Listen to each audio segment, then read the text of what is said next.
No último dia 5 de outubro, milhões de brasileiros foram às urnas. Para alguns, os resultados deste primeiro turno impressionaram, para outros, os números só reforçam uma prática já enraizada em nossa política. O programa Tema Jurídico de hoje vai analisar os resultados do primeiro turno das eleições de 2014.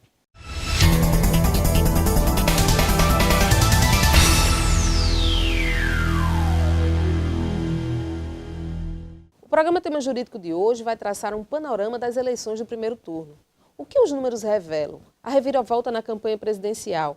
E para falar um pouco mais sobre esse assunto, convidamos o cientista político e professor do curso de Direito à Facisa, Aécio Melo. Professor, muito boa tarde. Boa tarde. Obrigada aqui pela sua presença no Tema Jurídico mais uma vez. Eu que agradeço o convite. E novamente trabalhando um tema que o senhor domina muito bem, né? Estamos aí na reta final das eleições e alguns números já permitem que a gente possa fazer algum tipo de análise. Dentre eles, a gente viu que parentes de políticos são pelo menos 16% dos deputados federais eleitos em 2014. Como a gente explicar esse tipo de comportamento e essa presença de uma relação familiar na política? Essa é uma questão histórica, né? Um problema, porque é tratado como um problema pela literatura, a ausência de alternância no poder, o surgimento, o aparecimento de novas lideranças em outros grupos, outras famílias, outras comunidades. Infelizmente, nós temos um cenário marcado por essa passagem de bastão, passagem de poder, muitas vezes de pai para filho, ou parentes próximos. E esse é um cenário que se repete e o país não conseguiu ainda se desvencilhar dessa situação. Agora, é fato também que a gente tem que reconhecer que alguns grupos gostam, algumas famílias gostam da política, estão envolvidos há muitos anos e têm serviços prestados. Então, a gente também não pode, o eleitor, o cidadão que analisa esse cenário, também não pode radicalizar o discurso e criticar por criticar. Existem pessoas que estão envolvidas há muito tempo com serviços prestados e geram expectativa por parte da população de que pessoas desse mesmo grupo, dessa mesma família, continuem, né, consigam dar sequência a essas práticas políticas que muitas vezes são práticas exitosas, bem-sucedidas, com uma prestação adequada de serviços e a manutenção de políticas públicas nessas regiões. Agora, que nós podemos encarar, na verdade, como um mal, porque muitas vezes, na maioria das vezes, nós temos essa transmissão de poder para pessoas inexperientes, que não têm conhecimento sobre a política, sobre o país, sobre os problemas sociais que atacam, né, nossa população. Então, realmente é um problema que o país precisa, uma situação que o país precisa repensar. Mas eu acredito, viu, Carla, que esse número ele tem caído. Pelo menos o Brasil passou por grandes intervalos, né, com a ausência de eleições.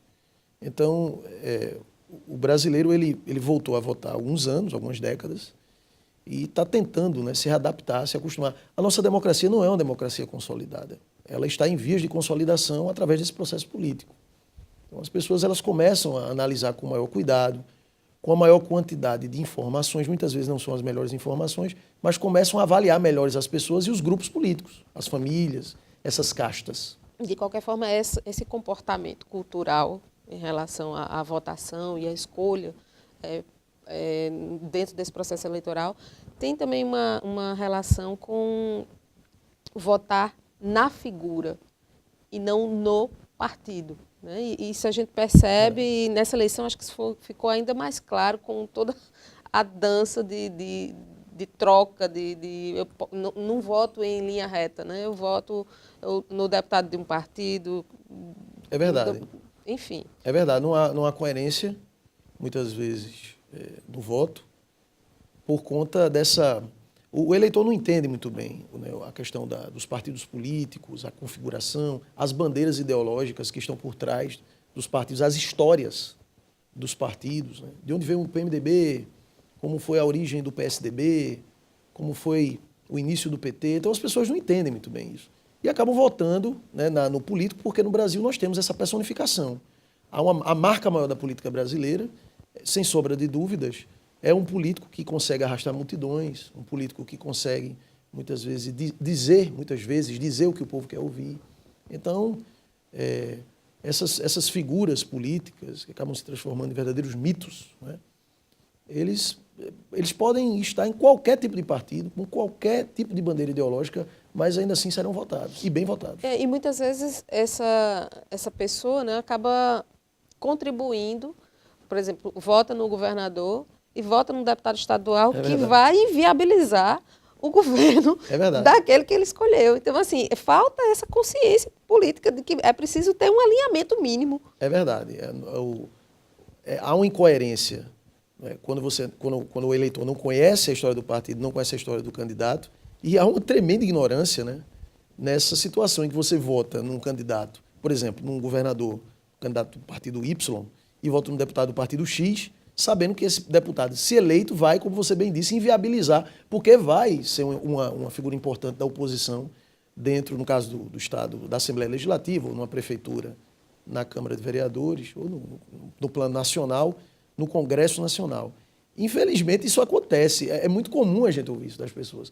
Existe, inclusive, professor, um livro que fala, o tema do livro, o título é O Povo Sabe Votar, né, que vai aí argumentar numa discussão antropológica que tem, sim, uma lógica na forma como o povo faz a sua escolha para dirigir seu voto. A ciência política, ela tem tratado dessa ideia de racionalidade do eleitor ou do ator político a partir dessa ideia de maximização de interesses. Então, as pessoas, elas acabam votando muitas vezes porque acham que os seus interesses serão importantes ou serão bem vistos ou serão trabalhados por aquele gestor, por aquele político eleito. Então, há uma maximização de interesses, sim. Há um grau de racionalidade muito grande dentro do debate político. Agora, não dá para a gente dizer apenas que o voto e a escolha estão pautados nessa lógica. Existe, muitas vezes, uma afinidade, mesmo sabendo que os interesses não serão alcançados, mas há uma afinidade com determinadas lideranças políticas. Existe, muitas vezes, um traço, um dado cultural, votar num político de uma determinada região, porque, historicamente, aquela região sempre teve um representante na Assembleia Legislativa ou na Câmara Federal. Então, existem outros dados que a ciência política trata da seguinte forma: a cultura importa.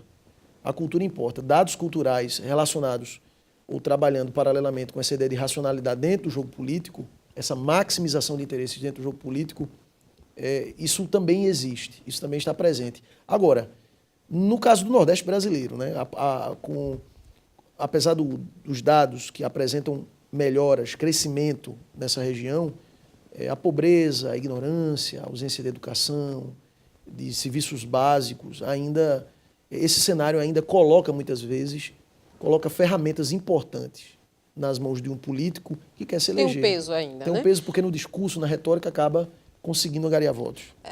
O senhor está me fazendo refletir sobre até que ponto programas como o Orçamento Democrático, o Orçamento Participativo têm contribuído para melhor qualificar esse voto.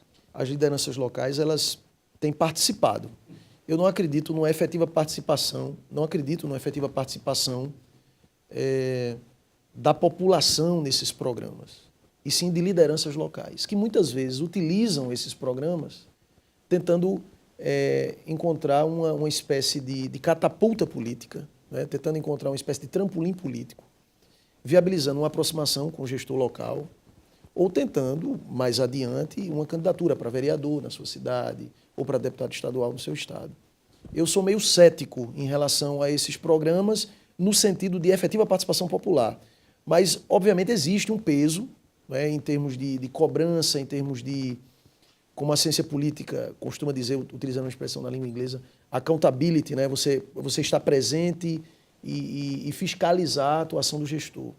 Mas uma efetiva participação popular, eu tenho minhas dúvidas. Eu sinceramente, sou cético em relação a isso. Já é, professor. Vamos fazer um intervalo e daqui a pouco a gente volta com mais tema jurídico.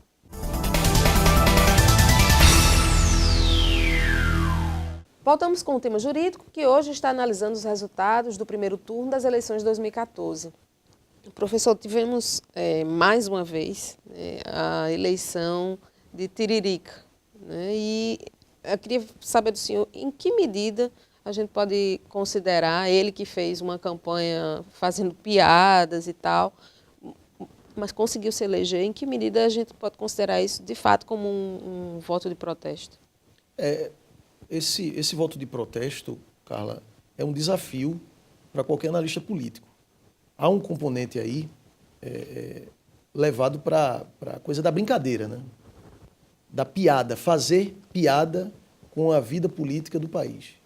Então, eu não acho, sinceramente, que que represente, no fundo, um voto de protesto. Eu acho que as pessoas tratam muitas vezes a política como um cenário, né, um teatro de brincadeiras, de piadas. E agora, com as redes sociais, né, isso parece que ganhou uma nova dimensão. Isso já existia na vida política nacional e agora ganhou uma nova dimensão. Maior, muito maior. Então, nas redes você tem uma reprodução daquilo que acontece no cenário real, né? É verdade. E Tiririca, convenhamos, ele tem ele sempre teve uma presença muito forte na mídia de alguns anos para cá. Então ele consegue arregimentar com as brincadeiras dele, né? Com as piadas que ele faz, inclusive fez piadas, né? Dentro do horário eleitoral. Ele consegue angariar, né? As atenções do eleitorado, os holofotes do debate político. E as pessoas acham que aquilo ali não tem mais esperanças com a política nacional, com os representantes políticos que nós temos, e vou votar em Tiririca para ver se nós temos, pelo menos, né, como construir mais e mais piadas com o que acontece dentro do Congresso Nacional. É um equívoco, é um grande equívoco. Então, Tiririca, ele é um fenômeno, não é único no Brasil. Nós tivemos em diversos estados da federação figuras folclóricas que foram votadas. E eu sinceramente, eu não acredito muito nessa expressão voto de protesto. Eu não acredito especificamente na palavra protesto. Eu acho que, na verdade, as pessoas votam porque acham que a política se transformou numa grande piada, numa grande brincadeira, e a vida política nacional, as nossas instituições, elas não merecem nenhum crédito, nenhum respeito. Enfim, acabam transformando aquilo que já está ruim numa coisa muito, muito pior. Esse descrédito tem um link direto com a tão falada apatia que marcou bastante as eleições de 2014. Isso aí é um perigo, isso aí é um risco muito grande, porque eu falei há alguns instantes que eu não acredito numa democracia consolidada, porque há um dado importante aí para a ciência política. Durante muito tempo, as pessoas acreditaram, e no Brasil muitas pessoas, milhões de pessoas acreditam que democracia é ter eleição, né? Na ciência política nós chamamos esses analistas, essas pessoas que defendem essa bandeira, de minimalistas. Acreditam que a democracia ela é apenas viabilizada por meio do processo político eleitoral. E não é. Nós temos diversas questões importantes que podem e devem representar o fortalecimento ou a consolidação de um regime democrático. E quando a população ela deixa de votar ou vota em figuras folclóricas, ela não está levando a sério a realidade política nacional. Não está levando a sério, né, que o voto, a boa escolha, a escolha de um bom representante político, vai trazer um bônus importante para a vida nacional. Né? Podendo encontrar caminhos através de um bom representante político, podendo encontrar saídas para os problemas nacionais. Então, infelizmente, a população, quando trata a política com esse descrédito, com a ausência de esperanças, né, na escolha de um bom representante, infelizmente o país começa a fragilizar a já frágil, a já fraca democracia, porque, historicamente, democracia nesse país, eu costumo dizer em sala de aula, reproduzindo o que eu ouvi de muitos professores, o Brasil, a democracia sempre foi exceção. A democracia nunca foi a regra da política brasileira. A democracia sempre foi exceção. Então, num país onde a democracia é algo excepcional, quando nós temos a democracia aí, posta, colocada, e tratamos essa democracia de uma forma grosseira, com ceticismo, sem esperanças, tratamos a democracia de uma forma ruim, né, como algo ruim, ou com brincadeiras, isso fragiliza o nosso regime democrático. O senhor viu nos números do primeiro turno algum reflexo das manifestações de 2013? Não. Eu acho que as manifestações de 2013 deverão ser tratadas nos próximos anos, décadas talvez, quem for estudar esse tema, como algo isolado, como algo isolado.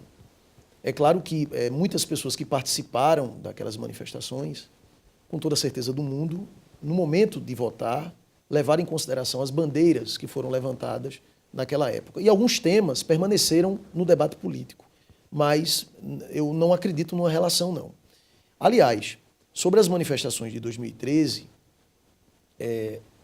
acho, sinceramente, que aquele processo ele demonstrou, sim, um certo grau de amadurecimento de uma parcela da população, não digo de todos aqueles que estavam envolvidos com aquele fenômeno, mas de uma parcela. O país acordou para determinados temas, sim, é verdade, mas eu acho que a falta de organização, a falta de lideranças dentro daqueles movimentos, como já discutimos isso há um ano, há mais de um ano, eu acho que isso acabou atrapalhando um pouco a condução do debate a partir daquelas manifestações. E uma outra coisa é que elas perderam um pouco de legitimidade diante da violência. O episódio marcante da morte do jornalista, do cinegrafista, aquilo ali trouxe uma resposta muito dura, inclusive por parte das instituições de imprensa, o questionamento, muitas vezes, daquelas lideranças e dos atos que estavam marcando aquelas manifestações. Então, há uma série de fatores que precisam ser levados em consideração na análise das manifestações e do enfraquecimento delas em relação a essa eleição. Tá joia, professor. Vamos ao intervalo e daqui a pouco a gente volta.